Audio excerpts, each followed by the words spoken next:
భూమి మీద మన గుడారమైన ఈ నివాసము ఆ మట్టిలో పెట్టి పాతేస్తే కుళ్ళిపోయి పురుగులు పట్టి మట్టి అయిపోయినా, శిథిలమైపోయినా, చేతితో మనుష్యుల వలన చేతితో చేయబడినది కాక దేవుని చేత కట్టబడినది.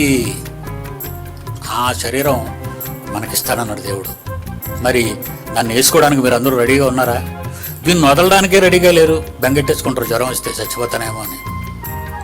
ఈ శరీరానికి ఏదైనా రోగం వచ్చింది అనుకోండి, మనిషికి వచ్చే మొట్టమొదటి భయం ఏంటో తెలుసా? చచ్చిపోతానేమో. చచ్చిపోతావు, అది 100% గ్యారంటీ. కానీ ఇది పోయినా అది దీని మీదకి రావాలి. అది వస్తుందా నీకు?